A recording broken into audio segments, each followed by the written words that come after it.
Hello बच्चों, chapter 11 आपका complete हो गया।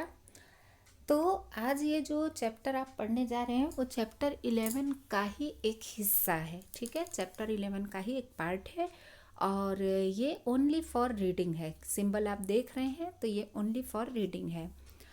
चैप्टर का नाम है कहानी की कहानी, यानी जो आप स्टोरीज पढ़ते हैं उसके पीछे क्या कहानी है, वो कैसे स्टोरी आई, कहाँ से आई, किसने सबसे पहले स्टोरी कही होगी और कैसे पुरानी पुरानी स्टोरीज़ भी आज भी हम लोग सुनते हैं और याद रहता है हमें, वो सब कुछ आप स्टोरी के बारे में जानेंगे। Okay, so let's start. कहानी सुनने में हम सबको मज़ा आता है। तुम्हें घर पर कौन कहानी सुनाता है? किसकी कहानियाँ सबसे अच्छी लगती हैं? किसका सुनाने का तरीका सबसे मज़ेदार है? भला क्यों? ये सारे क्वेश्चन आपसे पूछे जा रहे हैं। ठीक है, बहुत पुरानी बात है, तब भी लोग कहानियाँ सुनते और सुनाते थे। हाँ देखिए, पुराने समय में तो टीवी, इंटरनेट, कंप्यूटर कुछ नहीं था, तो मनोरंजन का यही एक तरीका था। लोग एक दूसरे को कहानियाँ सुनाते थे। राजा रानी, परियों की कहानी, शेर और गीदड़ की कहानी। माँ बाप बच्चे दादी नानी को घेर कर बैठ जाते और बार बार अपनी मनपसंद कहानी सुनते। आपको भी पता होगा कहानियाँ कौन सुनाता है, दादा दादी या नाना नानी। ठीक है, बड़े होने पर वे बच्चे अपने बच्चों को कहानी सुनाते। अब जब वही बच्चे बड़े हो जाते तो वो अपने बच्चों और उनके बच्चों को वही कहानी सुनाते थे। आप भी जो कहानी बचपन में अपने दादा दादी से सुने होते हैं, राजा रानी की, परियों की, वो आज तक आपको याद है ना, और बड़े होंगे तब भी आपको याद रहेगा, है ना। कोई कोई कहानियाँ ऐसी होती हैं जो हम कभी भी नहीं भूलते हैं। फिर बड़े होकर बच्चे आगे अपने बच्चों को वही कहानियाँ सुनाते हैं, यानी एक पीढ़ी से दूसरी पीढ़ी तक वो कहानियों का सिलसिला चलता रहता। इसी तरह कहानियों का यह सिलसिला आगे बढ़ता। उनके बच्चों के बच्चे, फिर उनके बच्चों के बच्चे उन कहानियों का मज़ा लेते जाते हैं। सुनने सुनाने से ही कई कहानियाँ आज हम तक पहुँची हैं। कहानी सुनाने के कई अलग तरीके थे। कोई आवाज़ बदल बदल कर सुनाता, कोई आंखें मटकाकर, कोई हाथ के इशारों से बात आगे बढ़ाता, कोई गाकर और कोई नाचकर भी कहानी को सजाता। अच्छा, सब लोग अलग अलग ढंग से कहानियाँ सुनाते थे। कहानी को इंटरेस्टिंग बनाने के लिए कोई कोई आवाज़ बदल कर, जैसे शेर की आवाज़ निकाल रहा है या फिर आदमी की आवाज़, औरत की आवाज़, बच्चे की आवाज़, ऐसे आवाज़ बदल बदल कर कहानी सुनाता। कोई आँखों को बहुत नचा नचा कर, मटका कर, और कोई हाथ के इशारों से, कोई कोई गाकर नाच कर भी सुनाता था। आज भी कई लोग पुरानी कहानियों को नाच गाकर सुनाते हैं। हर जगह नाच के ऐसे कई अलग अलग तरीके हैं। क्या तुम्हारे इलाके में कोई ऐसा कलाकार या कहानी कहने वाला है? अब देखिए, आज भी ये प्रथा है लेकिन शहरों में बहुत कम है। अगर आपको पता होगा तो शायद पता होगा, नहीं आप अपने मम्मी पापा से पूछिएगा, उनको पता होगा। ऐसी ही एक प्रथा है रामा मंडल। रामा मंडल जो होता है उसमें रामदेव पीर भगवान की कहानी को जो है वो नाच कर और गा कर लोगों को बताया जाता है। ठीक है, और दशहरे के अवसर पे उत्तर भारत में जो है वहाँ रामलीला होती है। वो रामलीला भी ऐसी ही होती है। उसमें पूरी रामायण की कहानी को गा कर कहा जाता है और नाटक करके। ठीक है, तो अभी भी है लेकिन ये सारी प्रथाएं धीरे धीरे ख़त्म होती जा रही हैं। पंचतंत्र की कहानियाँ सालों से लोग सुनते सुनाते चले आ रहे थे। फिर लोगों ने सोचा क्यों न इनको लिख कर रख लें, इस तरह भूलेंगी नहीं और संभली भी रहेंगी। ऐसी कई कहानियों को एक साथ पोथी में लिख लिया। पोथी का नाम रखा पंचतंत्र। हाँ, अभी आपकी स्कूल की लाइब्रेरी में भी पंचतंत्र की किताबें हैं, तो आपने शायद पढ़ी भी होंगी, और अगर नहीं पढ़ी हैं तो नेक्स्ट ईयर जब स्कूल आइए तो ज़रूर पढ़िएगा।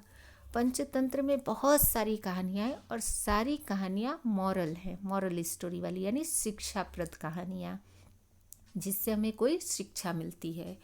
तो वो कहानियाँ भी लोग सुनाते थे, लेकिन फिर लोगों को लगा कि इसको लिख लेंगे तो ये कहानियाँ हमारे पास सेफ रहेंगी। ठीक है, तो एक पोथी में लोगों ने उसको लिख लिया और पोथी का नाम ही रख दिया पंचतंत्र, इसीलिए उसे पंचतंत्र की कहानियाँ कहते हैं। देखिए ये होता है पोथी। ठीक है, इसमें चित्र भी लोग बनाते थे ताकि कहानियों को अच्छी तरह से समझा जा सके। उस टाइम किताबें तो थी नहीं, इसलिए पोथी ही थी। उस समय लोगों के पास कागज़ और किताबें तो होती नहीं थी। सोचो कहानियों को कैसे लिखा होगा। ये सोचने वाली बात है। उस जमाने में लोग पत्तों पर या पत्थर पर लिखते थे। पेड़ की छाल का भी इस्तेमाल करते थे। खजूर के बड़े पत्ते देखे हैं? खजूर के पेड़ का पत्ता बहुत बड़ा बड़ा होता है। उनको छाया में सुखा लेते थे। तेल से उनको नरम बनाकर फिर उन पर कहानी लिखते। देखिए लोग कितनी मेहनत करते थे। अभी तो सिर्फ प्रिंट हो जाता है। उस टाइम लोग पहले पत्तों को छाया में सुखाते थे, क्योंकि धूप में सुखाएंगे तो वो बिल्कुल कड़क हो जाएगा और टूट जाएगा। छाया में सुखा के फिर उस पर तेल लगाते थे तो वो नरम हो जाता था, ताकि उस पर लिखा सके। पर लिखते किससे, ये भी एक प्रश्न था। चलो पेज का तो इंतजाम हो गया, लिखेंगे किस चीज़ से? पेंसिल और पेन तो तब थे नहीं, तो क्या करते थे? पक्षी के पंख से ही कलम बना लेते थे, या बांस को नुकीला बनाकर उससे लिखते। स्याही भी खुद घर पर बनाते थे। क्या तुमने कहीं लकड़ी की कलम देखी है? अब देखिए, आपने बहुत पुरानी फिल्मों वगैरह में देखा होगा, या रामायण वगैरह सीरियल में वो मोर पंख से लिखते थे, तो ऐसे ही पक्षी के पंख से लिखते थे।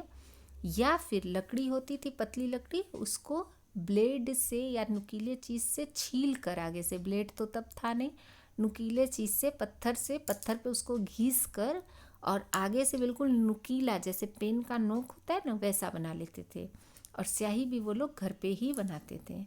और आपने लकड़ी की कलम तो देखी नहीं होगी, पर मैंने देखी है और मैंने उससे लिखा भी है। ठीक है, आप अपने मम्मी पापा से पूछिएगा, उन्होंने ज़रूर देखी होगी। पंचतंत्र की कहानियाँ कई 100 साल पहले लिखी गई थी। दुनिया भर में ये कहानियाँ पसंद की जाती थीं। कई लोगों ने अपनी अपनी भाषा में इस पोथी को लिखा था, जैसे उड़िया, बंगाली, मराठी, मलयालम, कन्नड़ आदि।